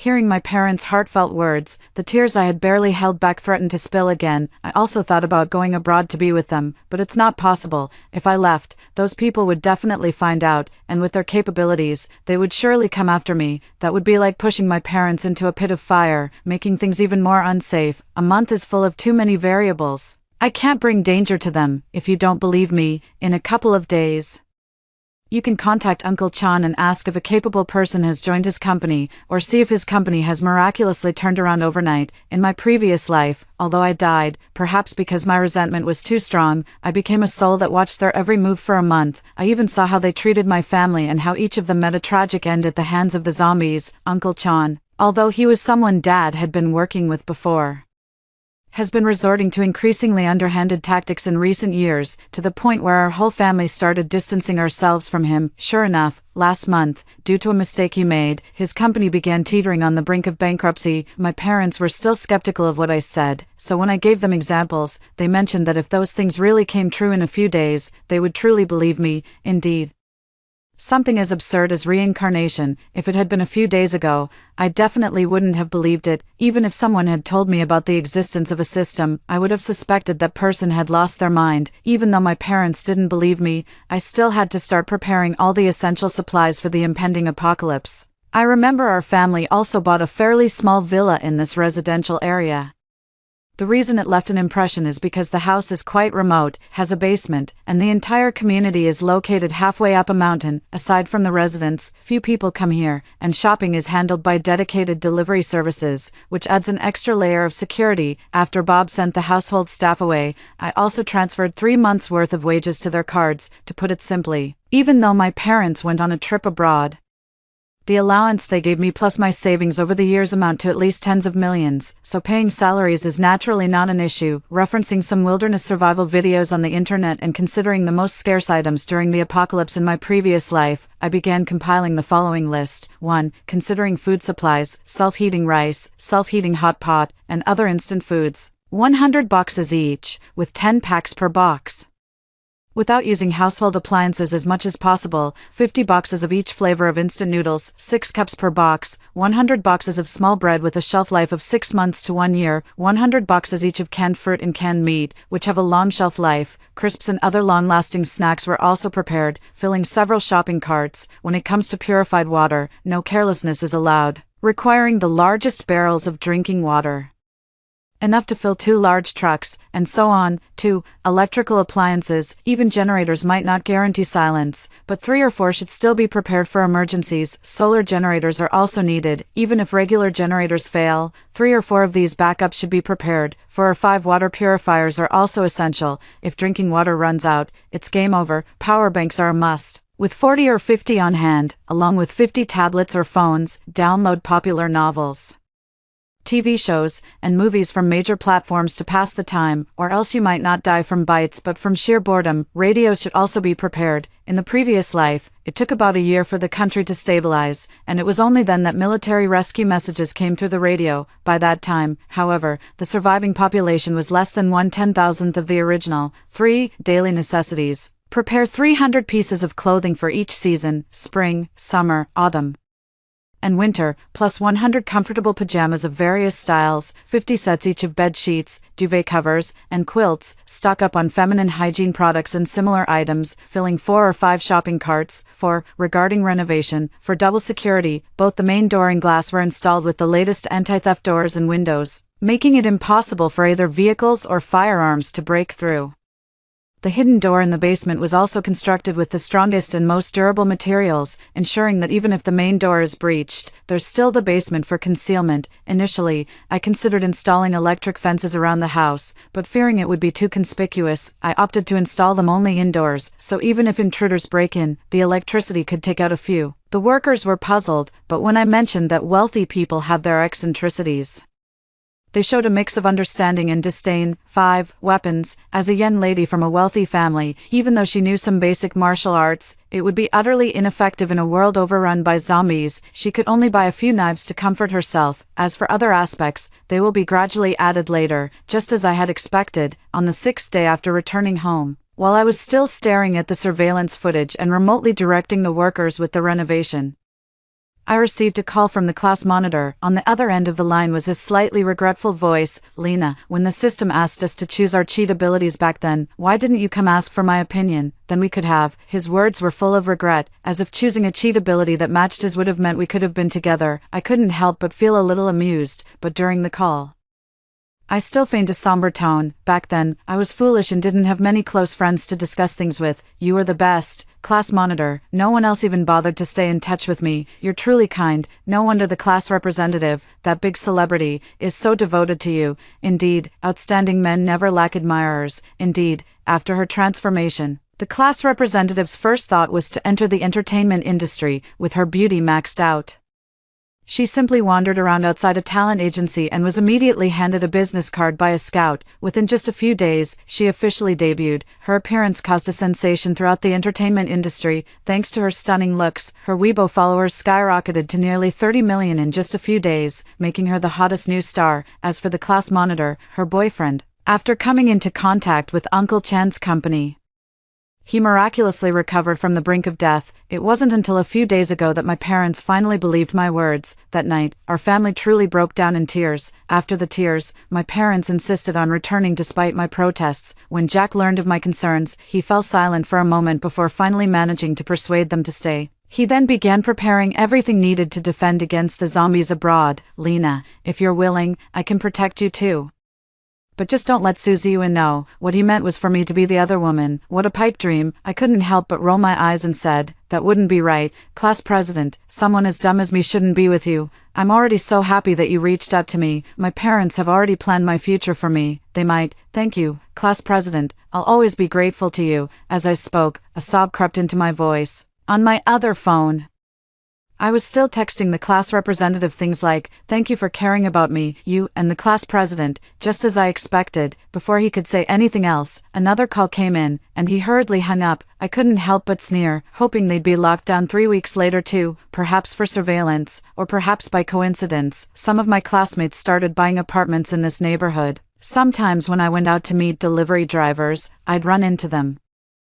However, they didn't seem particularly concerned about my actions. Maybe seeing that I wasn't wandering around recklessly made them pay less attention to me, but the alarm bells in my head were ringing. Once when I was transporting food supplies, they happened to see me. I had to explain that I disagreed with the arranged marriage my family set up, and in their anger, my parents froze my cards and dismissed our household staff, forcing me to use those gold items to buy necessities. At this point, I couldn't help but feel grateful for my foresight in exchanging a pile of gold, ensuring I wouldn't starve to death. When they found out I had indirectly used a golden finger, they merely asked about it. Now, with their newfound abilities, they began to shine in various fields, and during their busy times, visits to the suburban villa became less frequent. There were only 3 days left before the apocalypse would erupt. By now, all my belongings had been moved. Each time, I took advantage of the midnight hours when fewer people were around, first transporting them by truck to my current residence, then slowly moving them piece by piece to the small villa using a handcart. The occupancy rate in the neighborhood was low.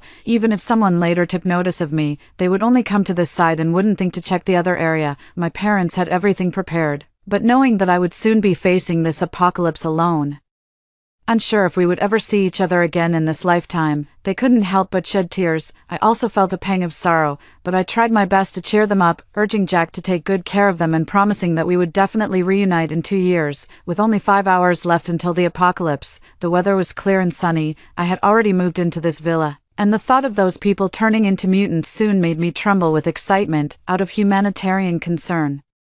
3 days ago, I had my younger brother post a warning about the impending apocalypse on foreign websites. Given the unusual events of this period, with extraordinary talents emerging in various fields, most people dismissed it as a joke. Still, I hoped someone would take it seriously and stay alert. At this point, the people in the class suspected it was me, but they had no evidence. Plus, everyone was busy and planned to deal with me later, but in the end, they never got the chance. Because the apocalypse was coming, when the first scream erupted, the class monitor called immediately, sounding frantic, "Lena, where are you? There are people biting others on the streets." "I am at home." I pretended to be clueless, acting as if I knew nothing about the outside world. "Don't move, stay at home, I'll come to you." When the class monitor asked me, I could hear the sobbing of the study committee member nearby. As the car engine started, I heard screams one after another. After being forced to listen to a round of screams, through the surveillance, I saw that quite a few people had already gathered at my former villa. Because someone had seen me talking to the construction workers before, they inevitably became suspicious. I had no choice but to put on a show by installing a large door there, claiming that I was afraid being home alone, even fearing that my parents might hire someone to kidnap me. Hence the installation of a security door, right now. As someone in the class group chat starts revealing that my home is safe and has plenty of food, those already in the neighborhood instinctively start moving toward my place, while those outside can only curse and seek help. By this point, some people's special abilities have already begun to fail, offensive abilities have completely stopped working, and even though non-offensive abilities have also failed, no issues have been noticed yet. By the time about a dozen people had gathered outside my door, shouting in the group chat for me to open up and stop pretending to be dead, I was already crying to the class monitor on my phone. "Monitor, there are so many people, I'm scared. I don't dare open the door. What should I do? When are you coming? I'll only open the door when you get here." Hearing my words, the monitor's tone softened, though it remained urgent. "Lena, listen to me, wait until I get there before opening the door." "Understand," I pretended to be terrified. "Okay, squad leader, hurry over here, hurry over, or how else will the show begin?" I also thought about locking them outside. Their screams when they turn would make a delicious feast for the zombies, but that would be too easy. Far too easy for them. I will lock them inside the house, where they will endure the panic of food shortages while living in fear of the zombie threat, a group of people dying while tormenting each other. I lie on the living room sofa. All the glass in this villa has been replaced by sturdy, one-way security mirrors. Through the uncovered window, I can clearly see the scattered zombies wandering the neighborhood. In life, they likely had little defense, even as zombies. their bodies bear little blood, mindlessly following their instincts to search for the living in the neighborhood. It is somewhat tragic, but I cannot save others. I hope the information I asked my younger brother to share will be taken seriously by someone, thereby reducing casualties. I set my phone to silent mode while using another phone to call my parents abroad, despite their efforts to stay calm. They never expected that zombies would actually come. We knew the internet would soon be cut off, and there was no telling when we'd be able to reconnect, so we kept the video call connected until the signal was lost. When the squad leader arrived, those people had already exhausted themselves from banging on the door. Even though the occupancy rate in the suburbs was low, their loud thumping naturally attracted some zombies. As the zombies began closing in on them, they had no choice but to rely on their physical fitness from exams. Swiftly climbing up the tree in my yard, at least they valued their lives enough to stop cursing me, though their expressions remained twisted and ugly. He hid in the car until the zombies wandered off elsewhere before asking me to open the door. I remotely controlled the gate, slowly letting it open. A group of people leaped down from the trees like wolves, disregarding the loud noise that might attract zombies. At the moment the door closed, they could still see the crimson eyes of the zombies pressed against the door crack. At this moment, the class monitor, who had finally managed to get inside, scanned the room and shouted, "Lena, where are you? What are you shouting for? Aren't you afraid of attracting zombies?" As I slammed the door shut with all my might, it was at least controllable while the power was still on. The class monitor didn't expect my attitude to change the moment he entered, feeling slightly uneasy. "Then where are you?" "Naturally, I'm hiding. In this dog-eat-dog society, if I don't hide, am I just waiting to be devoured by others?" The monitor's face darkened. "Lena, stop joking around. It's precisely at times like these that we should unite. Don't you know that?" "Monitor, I understand the reasoning, but I just don't like hearing it." As my disguise was torn away, the class monitor seemed to realize something. His face already darkening, the surveillance footage didn't show much, but his voice was full of anger. "Lena, stop joking around. Where the hell are you?" I fell silent. Perhaps the class monitor, in his rage, hadn't noticed that his face had begun to flush with blood, and as for the study committee member, his girlfriend, the backlash was especially severe. Her skin had started to sag like rotting flesh, her eyeballs swelling to 3 times their usual size. Her entire body seemed to have gained 300 pounds, bloated like an inflated monster. Her shrill voice, even through the phone, stabbed at my eardrums. Not only that, but the zombies outside grew even more excited, their guttural growls and pounding on my front door intensifying the class monitor's torment. He intended to cover the class representative's mouth, but was frightened by her appearance. Soon, the others began to react as well, with the most gruesome being the one with X-ray vision. His eyeballs exploded directly, splattering a large cloud of blood across the living room. The cries of agony and terror from the crowd, mixed with the excited pounding of the zombies, echoed over half the neighborhood. Watching the group scream and mutate on the surveillance feed, I couldn't help but burst into laughter, growing louder and more uncontrollable. "Class president, you all really look like a pack of stray dogs." I lay on the sofa, watching the people endlessly scrolling on their phones, who seemed like monsters, yet also as ridiculous and foolish as clowns. At this moment, the class monitor snapped back to reality, clutching his head. His eyes widened almost as much as the academic committee members, but he still managed to muster a bit of strength to ask, "Why are you unaffected?"